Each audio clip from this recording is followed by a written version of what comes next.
Over the last 8 months, I've told stories about NFL careers that didn't end the way anyone expected. Some of these players were at the top of the league, some were right on the doorstep of true greatness, and some seemingly disappeared almost overnight. This is a collection of NFL careers that ended quietly but left a lot of unanswered questions behind. Jamaal Charles was born on December 27, 1986. In Port Arthur, Texas. His childhood wasn't always easy, but it became the foundation for his incredible success in sports later on. From an early age, Charles was diagnosed with a learning disability. He struggled with reading, which made school a challenge for him, and people often made fun of him because of it, which made him feel like he wouldn't amount to much. However, instead of letting these challenges hold him back, he found an unexpected source of strength in sports, particularly in football and track. Charles didn't let his learning disability stop him. In fact, he used the adversity as motivation. He excelled in the Special Olympics, an opportunity he credits with discovering his own athletic potential. At just 10 years old, he found himself competing in track and field at the Special Olympics. It was here that Charles realized just how fast he really was, something that would later define his football career. He even went on to win a gold medal in the track events,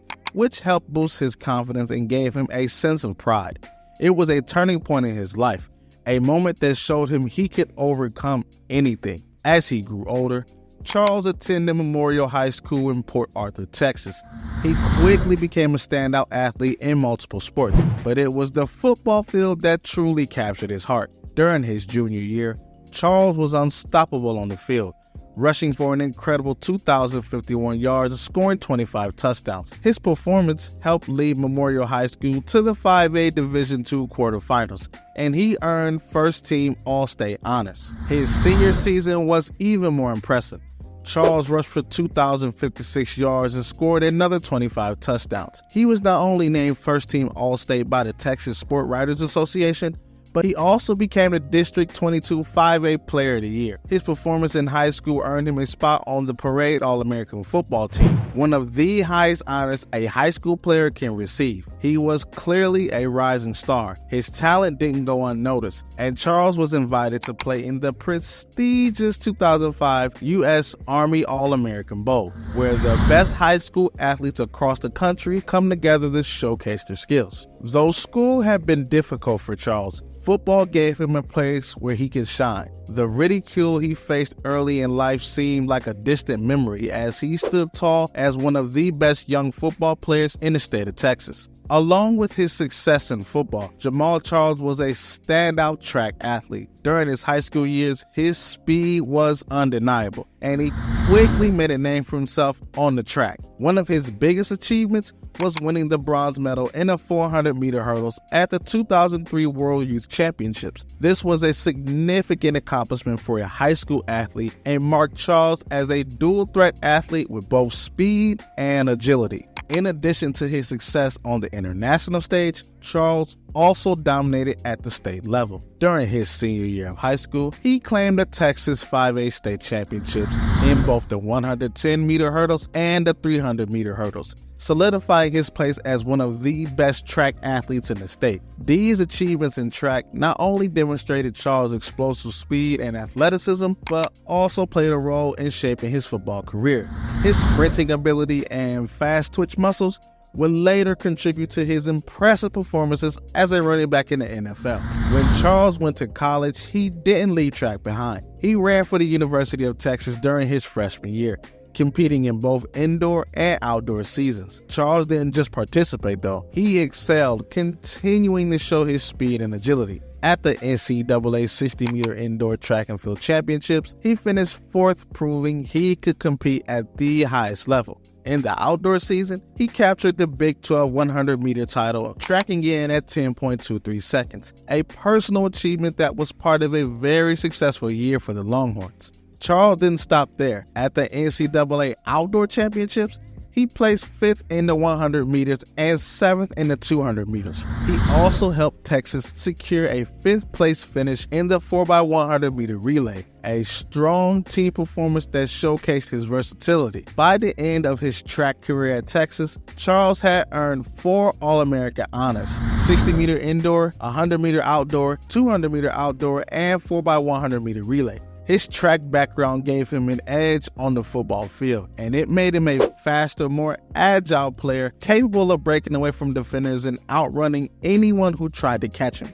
Jamaal Charles' college football career at the University of Texas began with a bang. Right from his first season, he made an impact. As a freshman, he quickly earned a spot in the Longhorns' backfield, alongside more established players, including quarterback Vince Young. In his first collegiate game against Louisiana Lafayette, Charles showed flashes of brilliance, rushing for 135 yards and scoring a touchdown on 14 carries. It wasn't just one game. He kept up his performances throughout the season. By the end of his freshman year, Charles had accumulated 878 rushing yards and 11 touchdowns. More importantly, his performance helped Texas achieve a perfect season, culminating in a win in the Rose Bowl where they defeated UFC to claim the national championship. The 2006 season saw Charles share the backfield with Selvin Young, but he managed to put up solid numbers. He rushed for 831 yards and 7 touchdowns while also contributing as a receiver, adding 183 receiving yards and a touchdown. Despite the drop in the team's rushing production that season, Charles remained a consistent and reliable performer. His highlight came in the 2006 Alamo Bowl, where he caught a 72-yard touchdown pass from quarterback Colt McCoy. Texas won the game against Iowa, and Charles' versatility as both a runner and a receiver shined through. However, it was in 2007 that Charles truly broke out as one of the most dynamic young running backs in the country. In what would be his final season at Texas, he rushed for 1,619 yards and 18 touchdowns. His speed and breakaway ability were on full display, and he showed why he was considered one of the top running back prospects for the upcoming NFL draft. His most memorable game came against Nebraska when he ran for 290 yards, the most ever against Nebraska in a single game. Charles was a true workhorse, and his performances helped Texas maintain a strong offensive presence throughout the season. Despite a few fumbles that season which briefly threatened his playing time, Charles' ability to make big plays was undeniable. He finished the year with impressive stats, including 199 receiving yards and a remarkable 6.3 yards per carry. After his breakout season, there was little doubt about Charles' potential. Many experts predicted he would be a first-round pick in the 2008 NFL Draft. Charles' decision to leave college early and enter the NFL draft was one that turned heads, but it made sense given his accomplishments. In just 3 seasons at Texas, Charles had rushed for 3,328 yards and scored 36 touchdowns. He ranked 4th in total rushing yards in Texas history, only behind legends like Ricky Williams, Cedric Benson, and Earl Campbell. Charles' decision to forego his senior year was one of the last steps towards his professional career, and it didn't take long for NFL teams to take notice of the speed and talent he has shown on the college football field.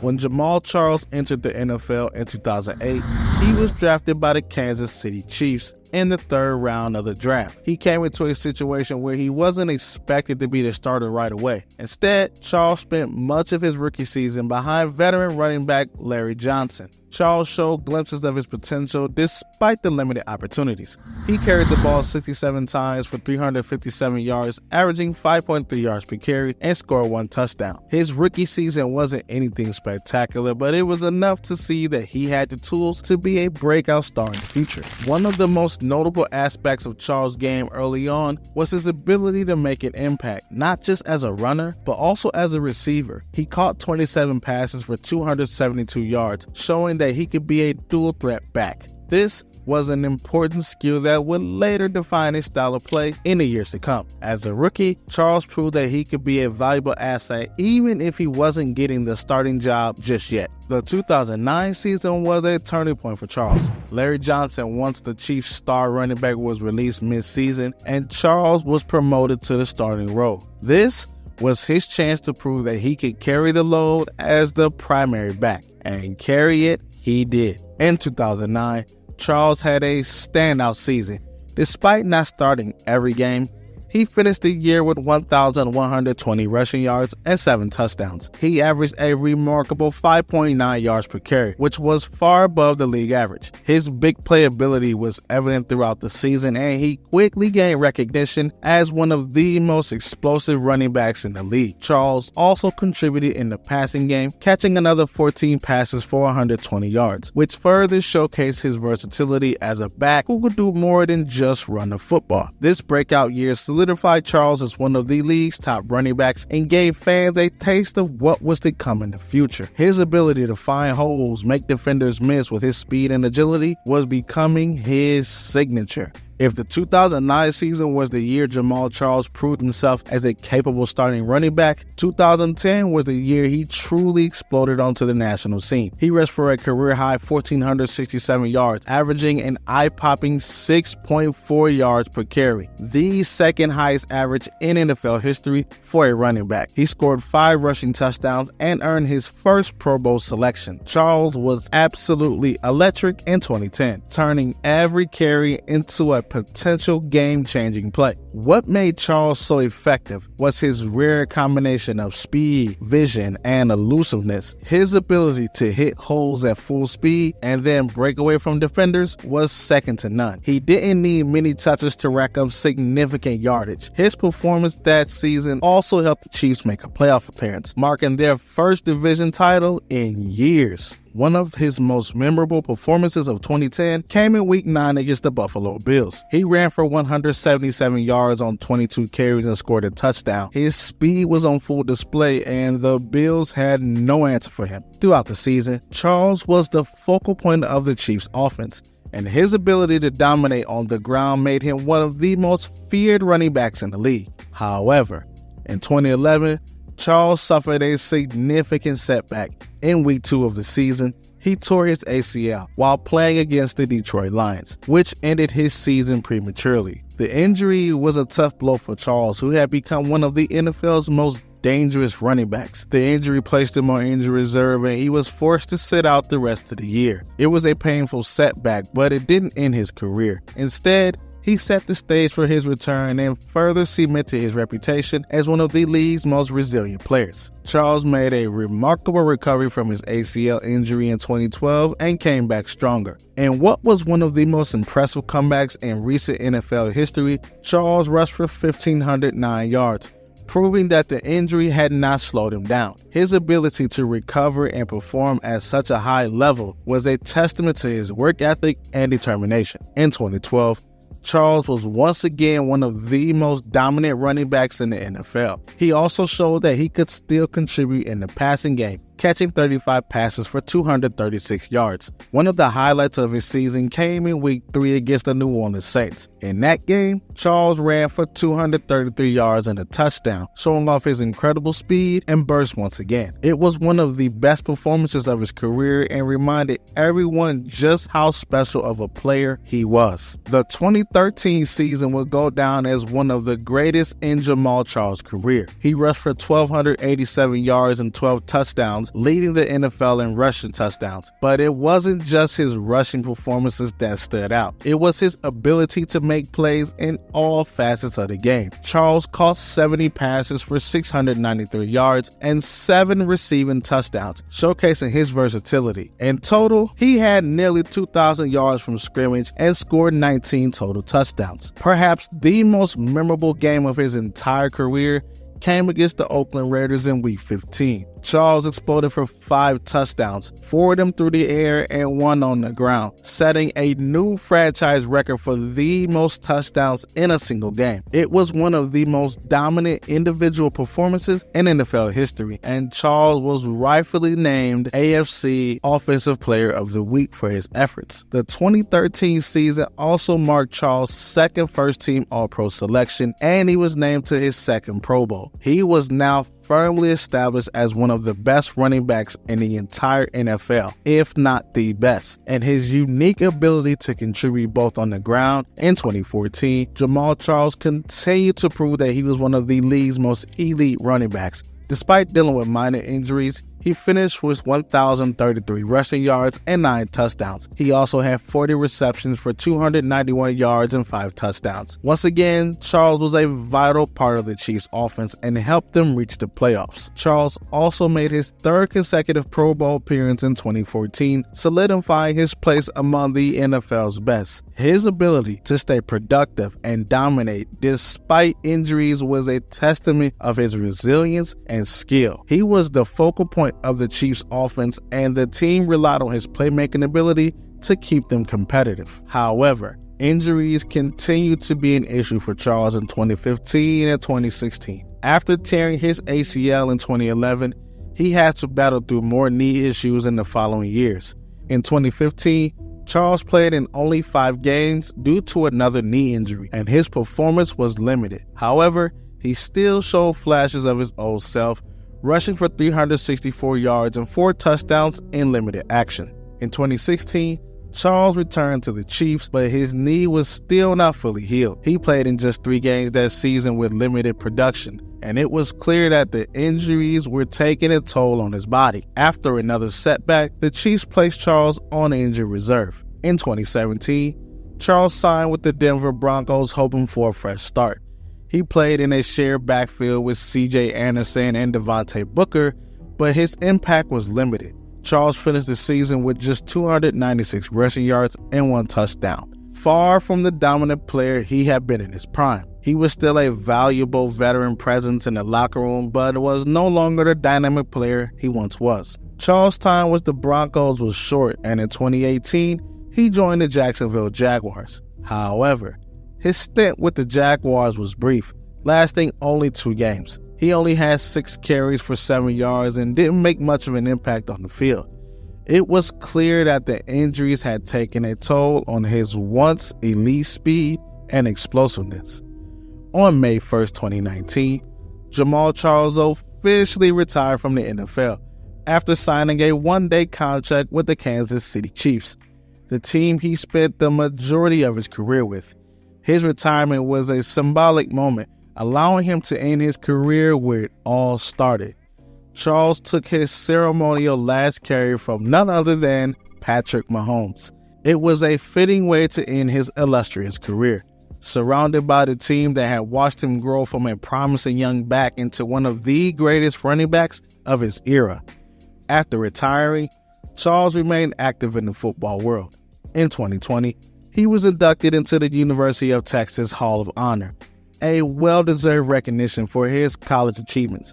In 2023, he was nominated for the Pro Bowl Hall of Fame in his first year of eligibility, a sign of the lasting impact he made on the NFL. Though he was not a finalist that year, it was a testament of his career that his name was even in the conversation. Today, Charles lives a quieter life, but he still stays connected to the game. He occasionally participates in NFL draft activities and enjoys reflecting on his incredible journey from a young man facing personal challenges to a dominant NFL star. Charles' career is full of remarkable achievements and records. He holds the NFL record for the highest career yards per carry among players with at least 1,000 carries.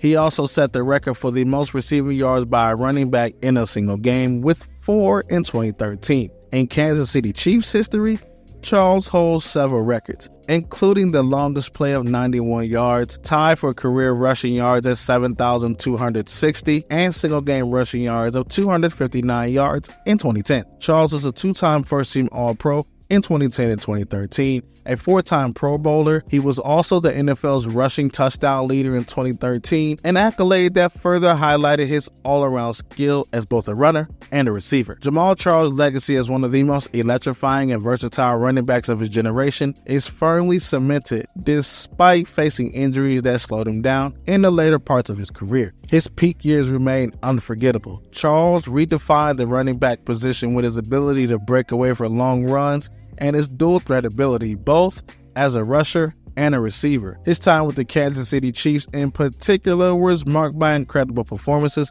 and a consistent ability to dominate on the field. Charles will be remembered as one of the most dangerous and exciting running backs to ever play the game. Clay Matthews wasn't born with a golden ticket, even if football coursed through his DNA. His father, Clay Matthews Jr., played 19 seasons in the NFL and earned 4 Pro Bowl nods.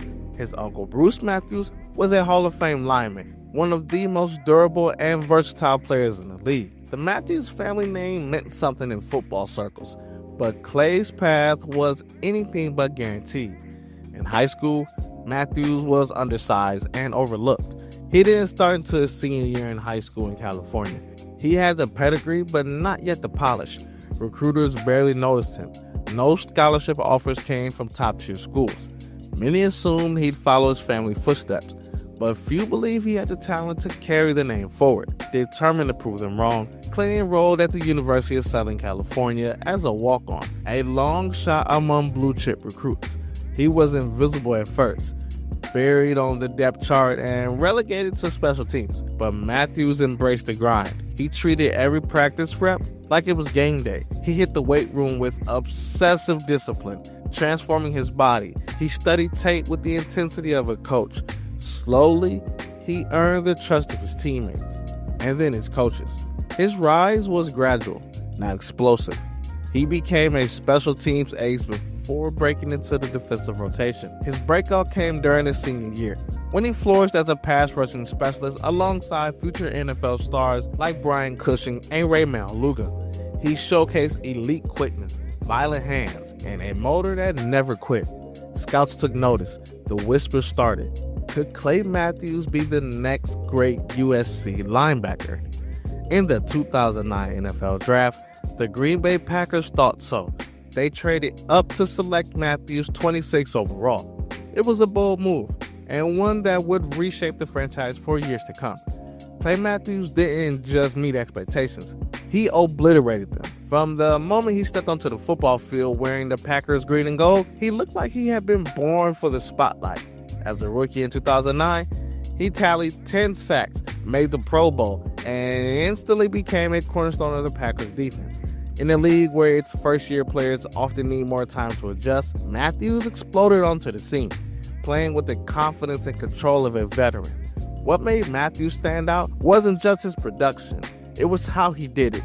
He possessed a rare blend of twitchy athleticism, brute strength, and high football IQ. He could beat you with the finesse or power, read offensive schemes before the snap, and adapt on the fly. Whether he was coming off the weak side or timing a delayed blitz up the middle, Matthews constantly disrupted the rhythm of offenses. He was chaos with a purpose. From 2009 to 2015, Matthews was a constant nightmare for quarterbacks. He became a chess piece that defensive coordinators moved all over the field, knowing he could win from any alignment. Double teams didn't slow him down. Misdirection plays rarely fooled him. His motor never quit, and when it came to big moments, he delivered. His timing in crunch time situations became almost mythic. Sacks on third down, strip fumbles in the red zone, and game-altering pressures. His peak came during the Packers' 2010 championship run. That season, he totaled 13.5 sacks and wreaked havoc in nearly every game. But it was in the Super Bowl that he etched his name into NFL history. Early in the fourth quarter, with the Steelers threatening, Matthews met Rashard Mendenhall in the backfield and violently dislodged the ball, creating a turnover that changed the game's trajectory. It wasn't just a play, it was a moment of surgical violence, emblematic of Matthews' genius. Beyond the stats, Matthews emerged as a leader whose presence shaped the locker room. Teammates respected his preparation, his work ethic, and his emotional investment in every down. He wasn't a rah-rah voice. He was a tone setter. He studied obsessively, mentored rookies, and carried the weight of expectations without flinching. The accolades followed naturally.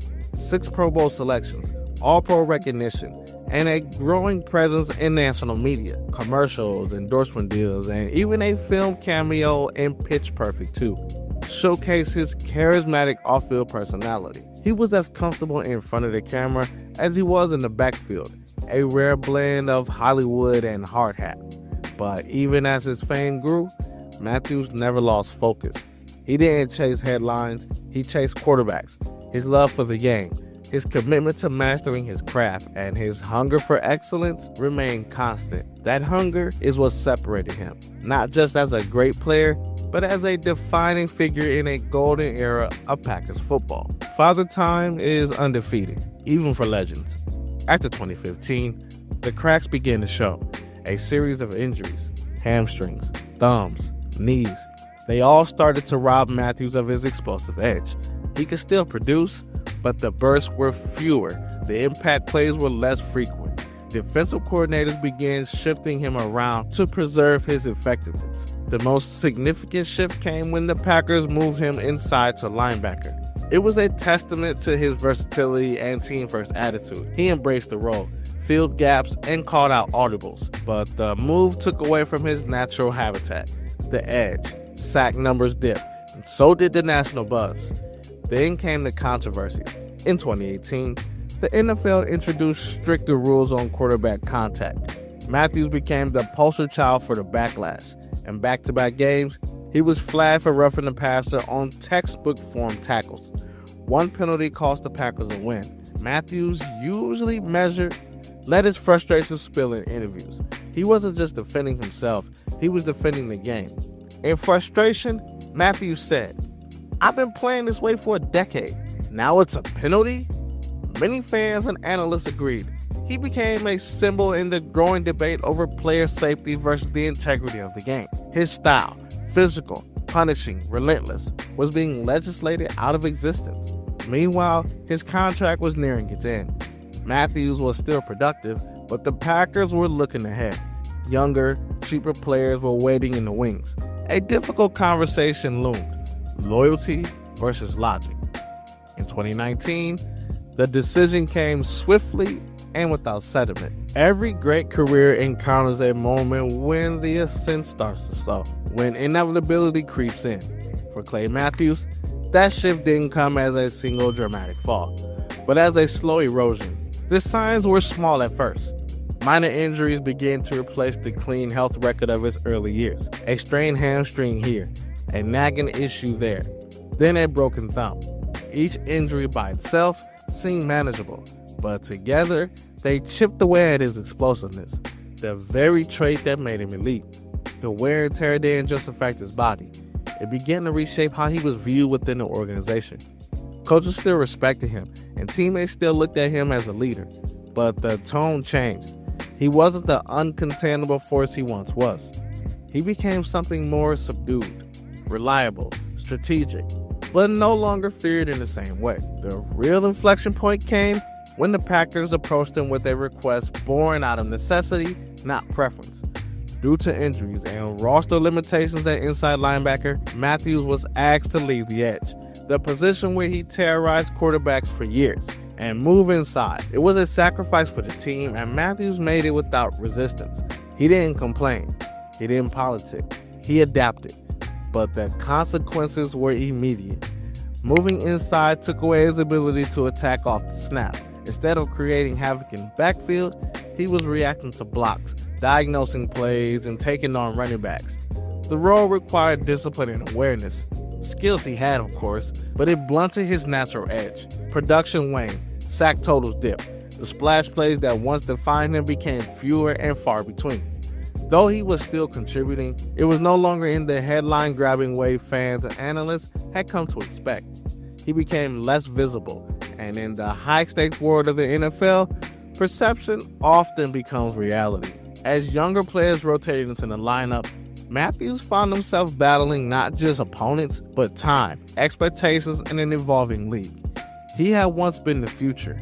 Now he was part of the past. And though no one said it out loud, this was the beginning of the end. The turning point had come and passed. After a decade of dominance with 83.5 sacks and a Super Bowl ring, Clay Matthews' time with the Packers ended, not with a celebration, but with a line in a press release. There was no farewell game at Lambeau Field, no jersey retirement tees, no moment for fans to say goodbye. One of the franchise's most iconic defenders was gone. Quietly, clinically, the team turned the page. Just business, just numbers. For Packers fans, the departure felt jarring. Matthews wasn't just a player. He was part of the team's identity. His long blonde hair, flowing from his helmet, had become as synonymous with Green Bay as the frozen tundra. Seeing him leave without a tribute or parting words was a gut punch, a reminder of how unforgiving the NFL can be, even to its legends. Shortly after, Matthews returned to his roots, signing a 2-year deal with the Los Angeles Rams. It felt like a fitting second act, back in Southern California near USC, where it all began. Matthews seemed revitalized. Playing alongside defensive juggernaut Aaron Donald, he benefited from lighter blocking assignments and more space to work. In the first half of the 2019 season, he recorded 6 sacks in 6 games. The fire still burned. The instinct still flashed. For a moment, it felt like he had found new life. But momentum can be fragile. A broken jaw midway through the season sidelined him for several games. When he returned, the production dipped. He still played smart, still contributed, but the speed wasn't quite the same. The dominance no longer consistent. The Rams released him after 1 year, and then nothing. No team called, no training camp invites, no interviews, rumors, or retirement speculation. Matthews, still just 33 and capable by any standard, slipped into silence. The league moved on. He didn't push back. Most striking was the lack of closure. Matthews never made a retirement announcement, never posted a farewell to fans or teammates. There was no interviews about what's next, no ceremonial contract to retire as a Packer, just absence. It felt like watching a spotlight go dark mid-performance, with the crowd still cheering. Despite the quiet exit, Matthews' legacy is undeniable. He retired with 91.5 career sacks, over 500 tackles, 17 forced fumbles, dozens of game-changing plays, a Super Bowl championship, 6 Pro Bowl appearances. He still remains the all-time sack leader in Packers history, a franchise that once had Reggie White, but his impact went far beyond stats. He redefined the role of the linebacker position. Before him, players were often either edge rushers or inside thumpers. Matthews blurred the lines. He was a hybrid, a player who could do it all and did without ego. He inspired a generation of defenders, especially walk-ons and underdogs. His story proved that pedigree means nothing without perseverance, that the kid who didn't start in high school could become the star of a Super Bowl. Off the field, Matthews stayed grounded. He supported youth programs, contributed to military charities, and rarely sought the spotlight. Fame never changed him. Family remained his foundation. Today, you can still find his jersey on the backs of fans at Lambeau Field. His highlights still roll in hype videos, his name still brings a smile. And perhaps, one day he'll return to the Ring of Honor, or even the Hall of Fame. His resume, while shy of first ballot standards, demands serious consideration. Clay Matthews didn't just play football, he lived it. He arrived with no fanfare, built his legend through sweat and sacrifice, became a champion, exited without fanfare in a league dominated by noise. He was a story of substance. His quiet departure may leave fans wondering what could have been. One more season, one final sack, one last roar at Lambeau. But maybe that's part of the myth. Maybe his lasting impact isn't measured in goodbyes, but in how long we remember him. Not every hero needs a curtain call. Sometimes the legacy is in the silence, because legends don't fade, they echo. What if I told you about a guy who had over 3,700 all-purpose yards, 32 total touchdowns, was once regarded as one of the NFL's most electrifying players, and was considered a top talent in the game? Just disappeared one day. That's what happened to our guy Percy Harvin. One day he was one of the NFL's most explosive and dynamic playmakers, and the next, he was kind of gone. But how did this even happen? Where did he go? And where is he now? Percy Harvin's journey to becoming one of the most electrifying athletes of his generation started early during his high school years at Lansdowne High School in Virginia Beach. From the moment he hit the football field, Harvin's talent was undeniable. He was known for his jaw-dropping speed, running a blazing 4.3 in the 40-yard dash as a freshman. His ability to make defenders miss and break away long runs quickly caught the attention of coaches and scouts alike. Harvin wasn't just fast, though. He had the ability to change the game at any moment. As a sophomore, he helped his team achieve a state runner-up finish. But it was his junior year where he truly became a standout. In 2004, he led the Lansdowne Eagles to an undefeated season and a state championship. In the state title game, he put up an astonishing 476 all-purpose yards, which included rushing, receiving, kick returns, and even a pick six to top it off. Harvin scored 5 touchdowns in a 47-20 win, solidifying his reputation as one of the most dynamic players in the state. That season was just the beginning. By the time Harvin was ready to graduate, he had scored 77 career touchdowns and had more total points than any player in the school's history. His versatility on the field was unmatched, and it wasn't just in football that he excelled. He also became a key player in other sports, like basketball, where his athleticism continued to shine. It wasn't just about basketball and football, though. Harvin was also a star in track and field. And in 2005, he made history, becoming the first athlete in 69 years to win 5 gold medals at the Virginia Class AAA state meet. He was the fastest in the 100 meters, 200 meters, had the best long jump and triple jump times. His performances in these events were nothing short of spectacular, and he set personal bests in the 100 meters in 10.43 seconds, the 200 meters in 21.19 seconds, and the long jump of 7.4 meters. Harvin's exceptional athletic career wasn't without its challenges. He was suspended for 1 game during his junior year for unsportsmanlike conduct after an altercation on the field. During his senior year, he was involved in another incident when he made contact with an official during a game against First Colonial High School. This led to a 2-game suspension and raised some concerns about his temper and maturity. Harvin's fiery temperament wasn't limited to the football field. During a basketball game, he got into a fight with a player from Green Run High School, leading to another suspension from all athletic activities.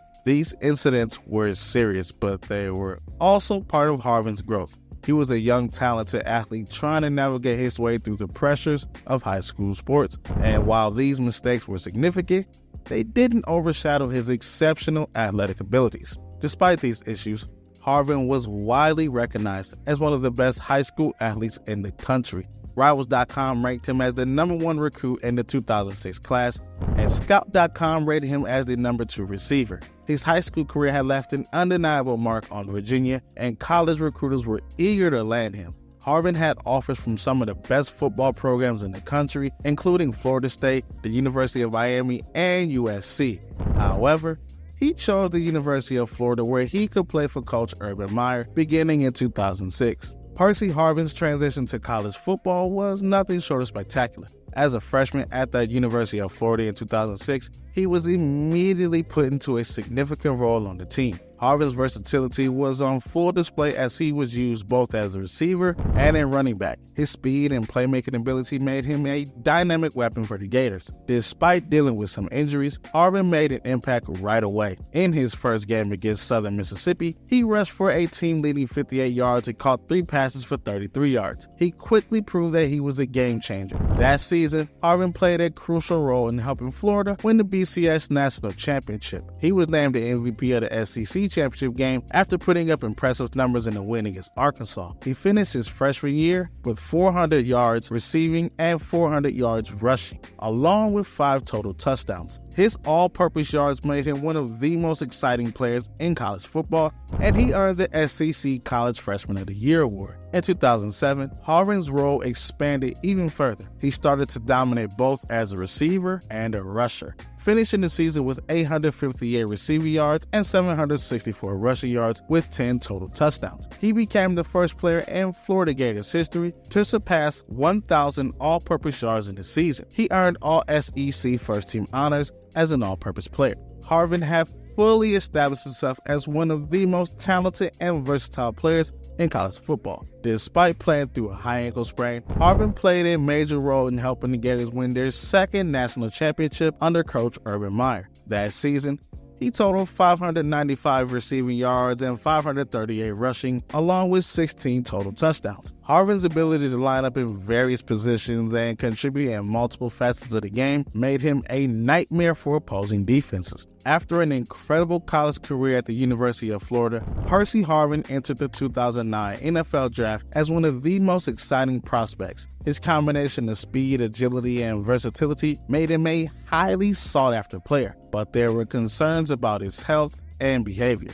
At the NFL Combine, Harvin tested positive for marijuana, which led to some teams to remove him from their draft boards. This was a significant blow because Harvin had the potential to be a top 10 pick, but issues with his maturity and readiness for the professional level caused a setback. Despite the setback, Harvin's talent was undeniable, and the Minnesota Vikings saw the potential in him and selected him with the 22nd overall pick in the first round of the 2009 NFL Draft. This pick made Harvin the fourth wide receiver selected that year. The Vikings were looking to bolster their offense, and Harvin was exactly the type of player they needed. A dynamic, versatile weapon who could contribute in many ways. Harvin wasted no time making an impact in the NFL. He had an outstanding rookie season, playing 15 games and quickly earning a reputation as one of the most electrifying players in the league. He finished his rookie year with 60 receptions for 790 yards and 6 touchdowns. His speed and playmaking ability made him a nightmare for opposing defenses. On top of that, Harvin excelled in the return game,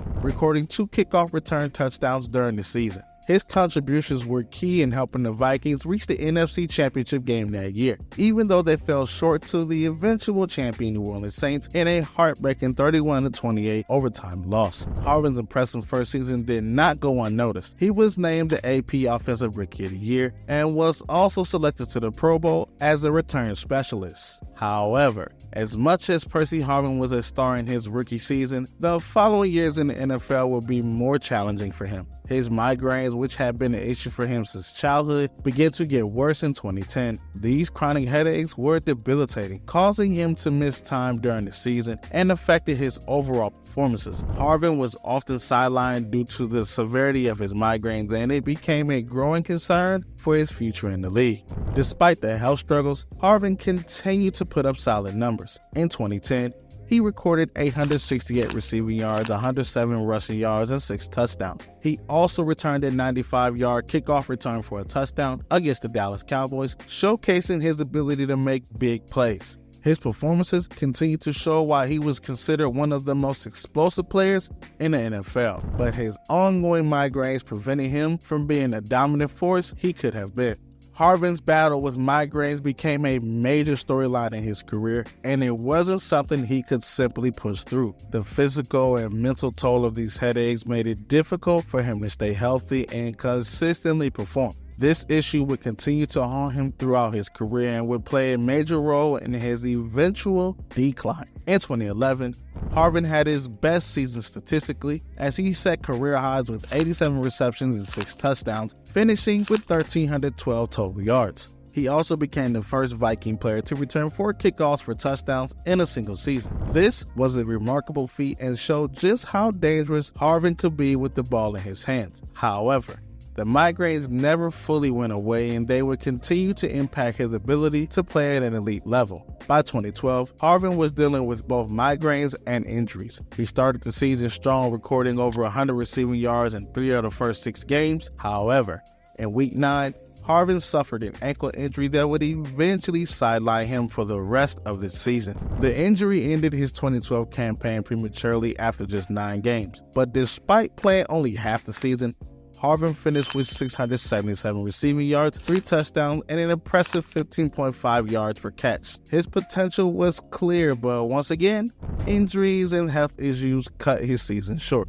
In 2013, after dealing with multiple injuries and health challenges, Harvin was traded to the Seattle Seahawks. The Seahawks acquired him from the Vikings in exchange for multiple draft picks, including a first-round pick. This trade came with high expectations, and Seattle was looking for a playmaker to add to their already talented roster. Harvin seemed like the perfect fit for the up-tempo offense, and to show their commitment to him, the Seahawks signed Harvin to a 6-year, $67 million contract with $25 million guaranteed. However, things didn't go as planned, and Harvin's time with the Seahawks was marred by injuries, most notably a torn labrum in his hip that required surgery. This injury kept him from making an immediate impact, and he spent most of the season on the sidelines. He made his debut in Week 11, but his first game back didn't quite go well. He recorded just 1 reception for 17 yards in the Seahawks win against the Vikings. Harvin also struggled to stay healthy and experienced inflammation in his hip that caused him to miss even more time. Despite his struggles, Harvin had a moment of glory during the Super Bowl where he made a major contribution to the Seahawks' victory over the Denver Broncos. In the second half of the game, Harvin returned the opening kickoff 87 yards for a touchdown, helping to extend Seattle's lead and sealing the win. It was a memorable moment in what was otherwise a disappointing season for him. The Seahawks won their first Super Bowl, and Harvin played a key role in their victory.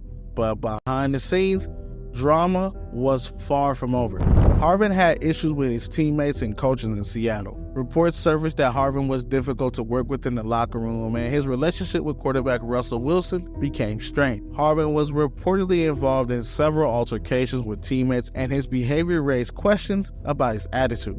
These off-field issues, combined with his persistent injuries, led to more internal conflict with the team. Ultimately, the Seahawks traded Harvin to the New York Jets later in 2014, signaling the end of his brief stint in Seattle. Harvin's trade to the New York Jets came as part of a fresh start. The Jets hoped he could revive his career and bring some much-needed excitement to their offense. However, Harvin's time with the Jets was disappointing. He played just 8 games, recording 29 receptions for 350 yards and 1 touchdown. His performances were underwhelming, and the Jets eventually released him after they acquired Brandon Marshall in the offseason. In 2015, Harvin signed a 1-year, $6 million contract with the Buffalo Bills. It was a last-ditch effort to prove he still had the talent to contribute at a high level. However, his health issues persisted, and Harvin only played in 5 games during the 2015 season, accumulating 218 yards and just 1 touchdown. He was placed on injury reserve due to a knee injury, and it was clear that his body was no longer able to keep up with the demands of the NFL.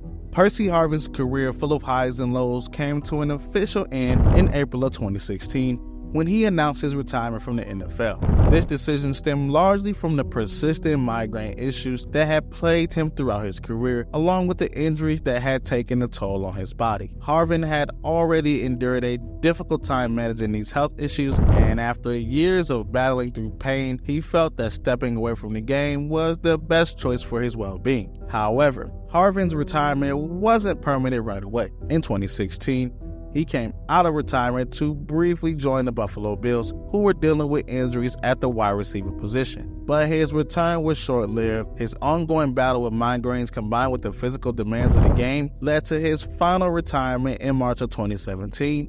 This time, Harvin decided to retire for good, knowing that the physical and mental challenges were too much to overcome. After retiring, Percy Harvin largely disappeared from the public eye. He has kept a low profile and doesn't maintain a presence on social media, making it difficult for fans to track his whereabouts or learn about his day-to-day life. In 2020, Harvin mentioned that he was ready to return to the NFL, expressing interest in making a comeback. However, despite his desire to play again, no team showed interest in signing him. It's unclear whether Harvin's health struggles or the passing years were factors in the lack of offers. Today, Harvin remains out of the public spotlight, living a private life away from the game. His post-retirement status is mostly unknown, and it seems like he's intentionally keeping his personal life private. But if you're lucky enough, you can catch him making a cameo appearance here and there on podcasts. When looking back on Percy Harvin's career, there is an ongoing debate about whether it was a success or a failure. There's no denying his incredible talent, his ability to change the game with his speed and playmaking and versatility as a receiver, running back, or returner.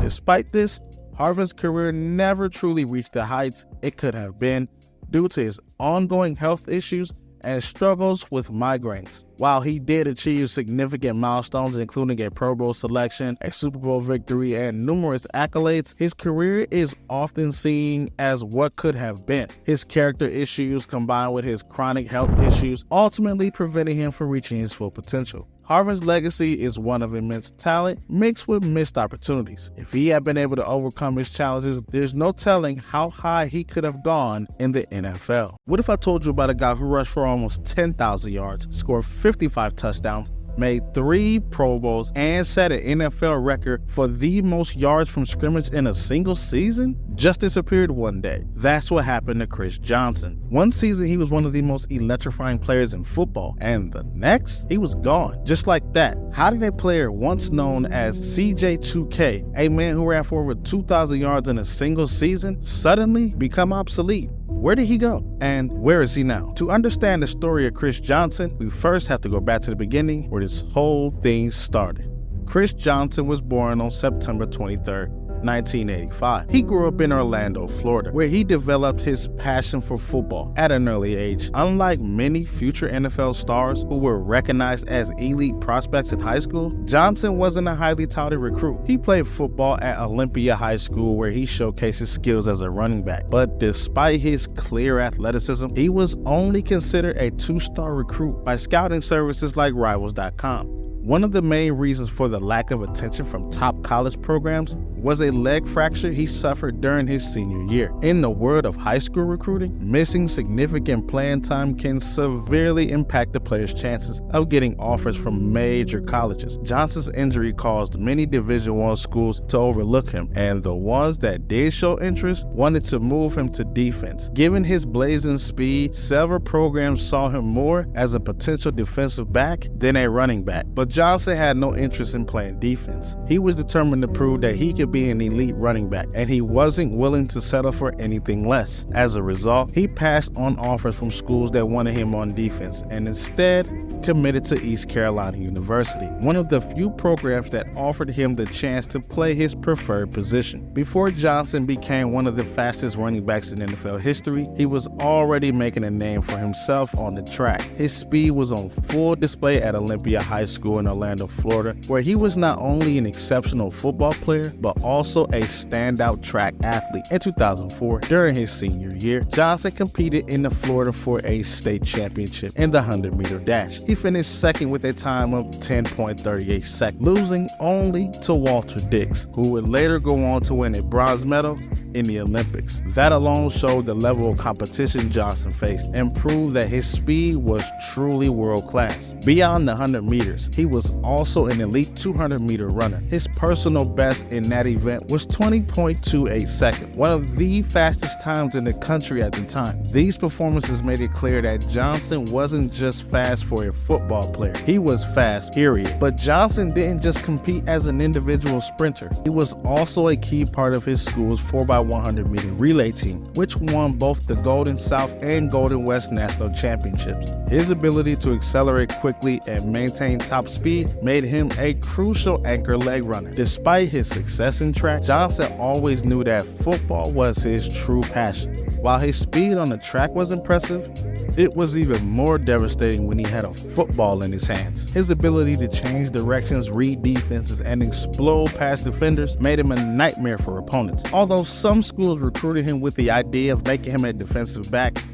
Johnson was determined to prove himself as a running back, and his speed would become one of his greatest weapons on the field. When Johnson arrived at East Carolina University, he wasted no time making an impact. Despite being a true freshman, he played in all 11 games and quickly established himself as one of the team's most dynamic playmakers. He started 7 games that season and led the team in multiple statistical categories, finishing with 561 rushing yards and 5 touchdowns. But what made him truly stand out was his ability as a kick returner. He racked up 765 yards on kick returns, giving him a total of 1,562 all-purpose yards. That was the highest total on the team and ranked him 24th nationally in all-purpose yardage. One of the highlights of his freshman year came in the game against Tulane, where he rushed for 158 yards and 2 touchdowns on 31 carries. That performance showed glimpses of a player he would eventually become.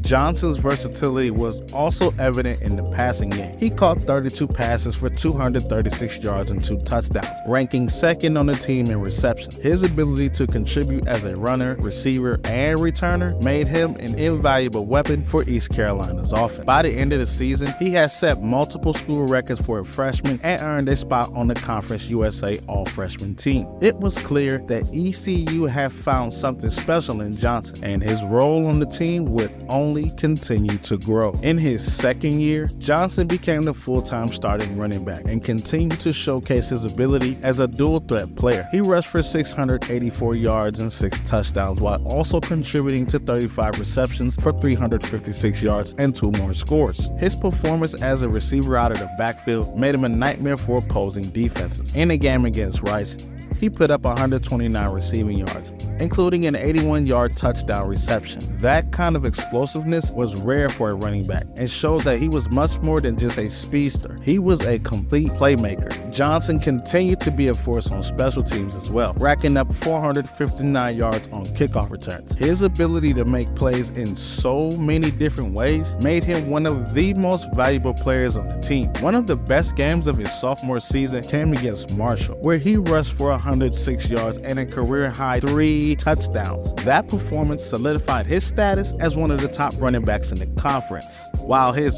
overall rushing numbers weren't eye-popping, his impact on the game was undeniable. He had the speed to break plays, the vision to find running lanes, and the hands to contribute as a receiver. His development as a complete offensive weapon was well underway. Heading into his junior year, Johnson was expected to take another big step. However, an off-season neck surgery forced him to miss spring practice, and his production took a slight dip as a result. Even though he played in 12 games, he only started 5, and his rushing numbers dropped to 314 yards and 4 touchdowns. Despite the setback, he still found ways to contribute, finishing the season with 972 all-purpose yards. His biggest impact came on special teams, where he earned first-team All-Conference USA honors as a return specialist. One of the most memorable plays of his junior season came against Southern Miss when he returned a kickoff 96 yards for a touchdown.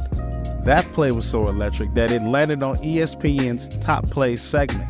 Johnson also continued to add to his reputation as a receiving threat. He broke the school's record for career receiving yards by a running back, finishing the season with 768 career receiving yards. Although it wasn't the breakout year many expected, Johnson still showed flashes of his incredible potential. He had the kind of speed and versatility that literally couldn't be taught, and all he needed was the right opportunity to put everything together. Johnson entered his senior year with something to prove. He had dealt with injuries and inconsistent playing time in his junior season, but he was determined to show that he was one of the best running backs in the country, and he did just that. Johnson exploded for 1,423 rushing yards and 17 touchdowns, averaging an incredible 6 yards per carry. But his dominance didn't stop there. He also caught 37 passes for 528 yards and 6 more touchdowns. On special teams, he continued to be a game changer, returning 36 kickoffs for 1,009 yards and a touchdown.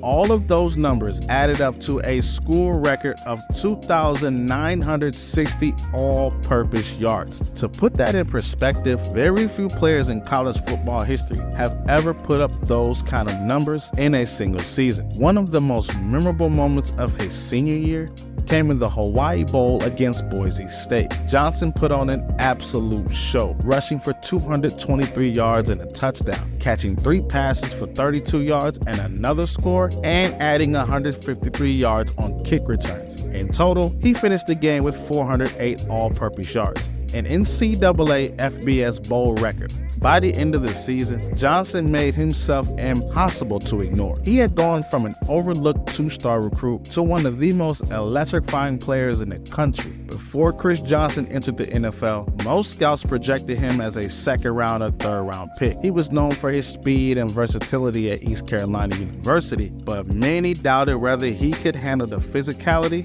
of the NFL.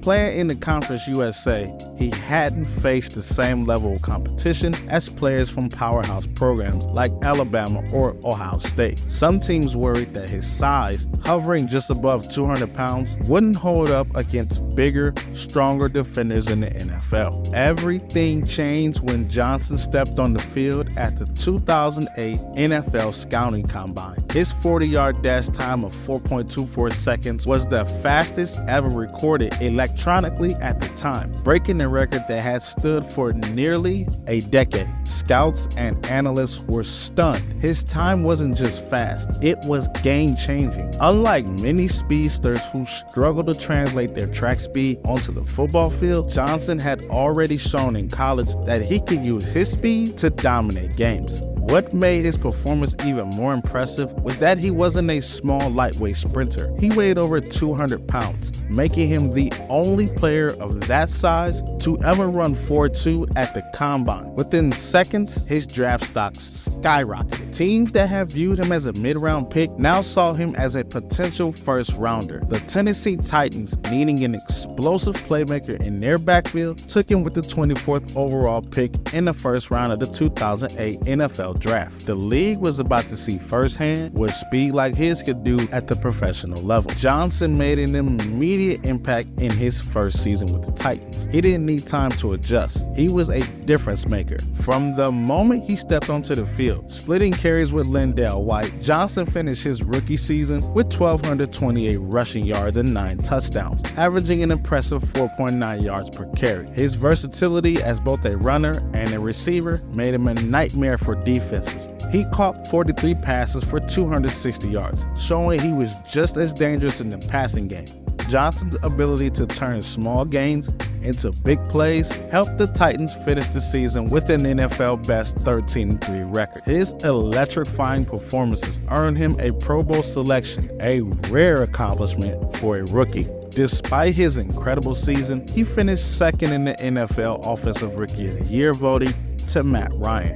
But it was clear that Johnson was just getting started. Chris Johnson's 2009 season wasn't just great, it was legendary. He finished the year with 2,006 rushing yards, becoming only the 6th player in NFL history at the time to break the 2,000-yard mark. But what set him apart from others was his ability to contribute as a receiver. He added 503 rushing yards, bringing his total yards from scrimmage to 2,509. It's an NFL record that still stands today. Week after week, Johnson made highlight reel plays. His breakaway speed turned simple running plays into 80-yard touchdowns. He was nearly unstoppable in the open field, leaving defenders grasping at air. One of his best performances came in Week 8 against the Jacksonville Jaguars when he ran for 228 yards and 2 touchdowns. Just 2 weeks later, he shredded the Buffalo Bills for 132 rushing yards and 100 receiving yards, proving he was just as dangerous in the passing game. Johnson ended the season with 11 straight 100-yard rushing games, another rare feat. His dominance earned him the NFL Offensive Player of the Year award. He was also named to his 2nd consecutive Pro Bowl and first team All-Pro. After the season, he was given a nickname CJ2K to honor his historic 2,000-yard achievement. Following his record-setting season, Johnson held out during the offseason in hopes of securing a contract extension, but he ultimately returned in time for Week 1. Despite facing stacked defensive fronts designed to stop him, Johnson still had an incredible season. He rushed for 1,364 yards and 11 touchdowns, averaging 4.3 yards per carry. His consistency earned him his 3rd consecutive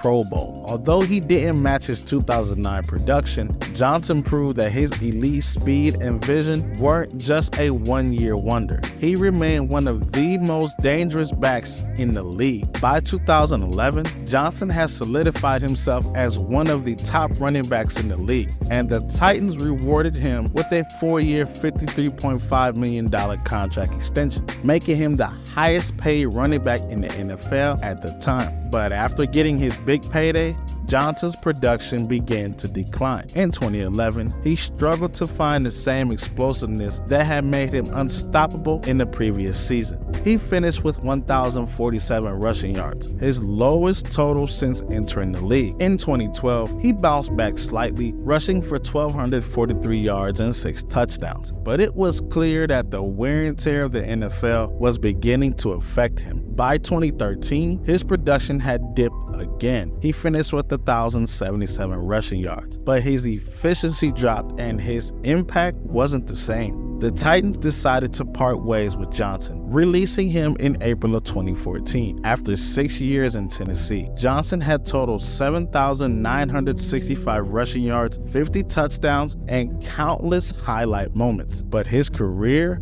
was about to take an unexpected turn. In April of 2014, Johnson signed a 3-year, $9 million deal with the New York Jets. Many hoped he could regain some of his old form, but his time in New York was largely forgettable. He finished the season with just 663 rushing yards and 1 touchdown, the lowest totals of his career. With the Jets struggling offensively, Johnson never found a consistent role. After just 1 season, the Jets released him in February of 2015, making him a free agent once again. In March of 2015, Johnson's life nearly came to a tragic end. While sitting in a car at a red light in Orlando, Florida, he was shot in the shoulder during a drive-by shooting. His friend, who was also in the car, was killed. Johnson survived, but the bullet caused nerve damage to his right hand, raising concerns about whether he would ever play football again. In 2016, authorities accused Johnson of funding retaliation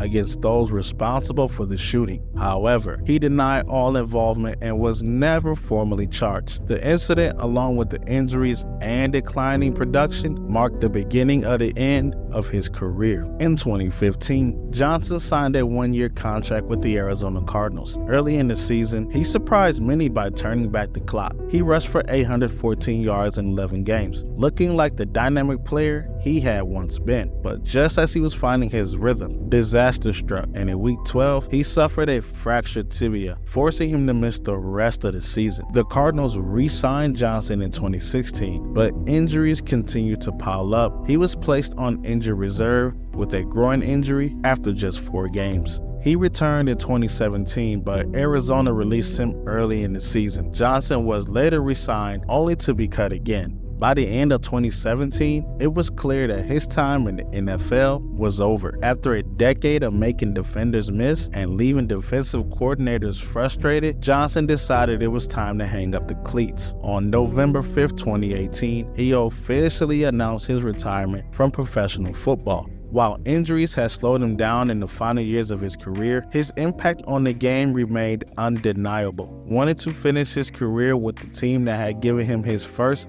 NFL opportunity, Johnson signed a 1-day contract with the Tennessee Titans on April 24, 2019. This symbolic move allowed him to retire as a Titan, the franchise where he had built his legacy and earned his nickname CJ2K. For both Johnson and Titans fans, it was a fitting end to an incredible career. Though his NFL days were behind him, Johnson didn't stop striving for personal growth. In 2020, he returned to East Carolina University, the school where he had first gained national attention as a football star. Despite his success in the NFL, he recognized the importance of education and finished his communications degree. That's a move that not only demonstrated his dedication, but also set an example for younger athletes about life beyond football. His contributions to the game continued to be recognized. On June 25, 2023, Johnson was inducted into the Senior Bowl Hall of Fame, an honor given to standout players who had first showcased their talents in the annual College All-Star Game. His inclusion in this group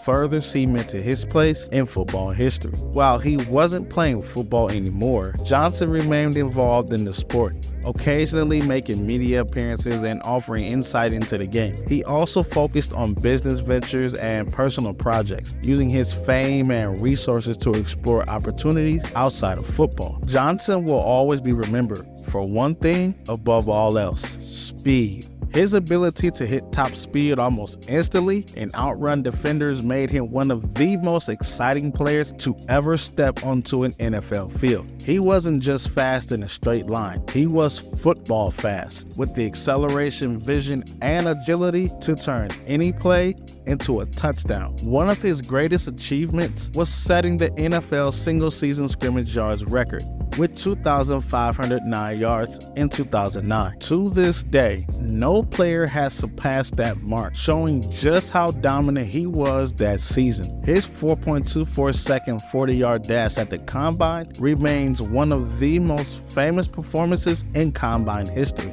At the time, it was the fastest ever recorded electronically. Even after John Ross broke the record in 2017 with a 4.2, many still consider Johnson's run more impressive because he weighed over 200 pounds, making him the only player of that size to ever clock a time that fast. During his peak years, Johnson was one of the most feared offensive weapons in the league. He was selected to the Pro Bowl in each of his first 3 seasons, something very few running backs have accomplished. His 9,651 career rushing yards and 55 touchdowns put him in the conversation with some of the game's best, even though his career declined faster than some of his peers. One of the most underrated aspects of Johnson's career was his durability. Many speed-based players struggle with soft tissue injuries, but Johnson was remarkably tough in his early years. He missed just 1 game in his first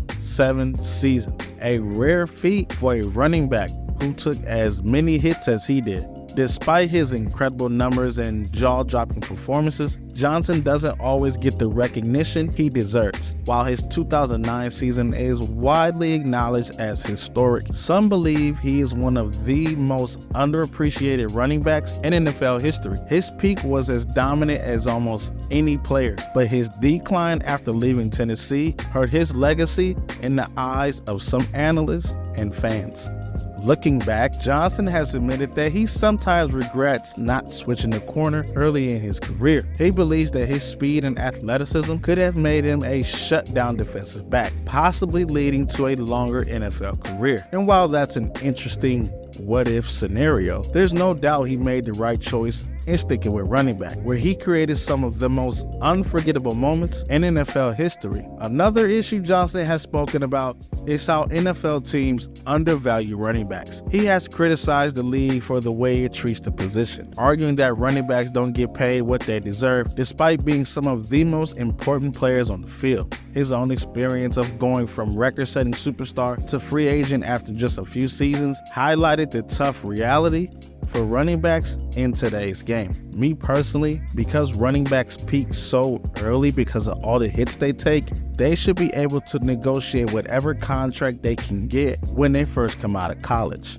But that's my opinion. Chris Johnson's speed and explosiveness made him one of the most exciting players to watch in NFL history. At his best, there was no one like him. He could turn a routine handoff into an 80-yard touchdown in the blink of an eye, and his record-setting 2009 season remains one of the most dominant performances the league has ever seen. While his decline after 2015 hurt his chances of making the Pro Football Hall of Fame, his impact on the game is undeniable. He changed the way teams evaluated speed at the running back position and proved that a player with his unique skill set could dominate at the highest level, whether he gets a gold jacket or not in Canton, Ohio. One thing is certain: when fans think about the fastest players to ever play in the NFL, Chris Johnson's name will always be at the top of the list. Thank you so much for watching, and I'll see you in the next one.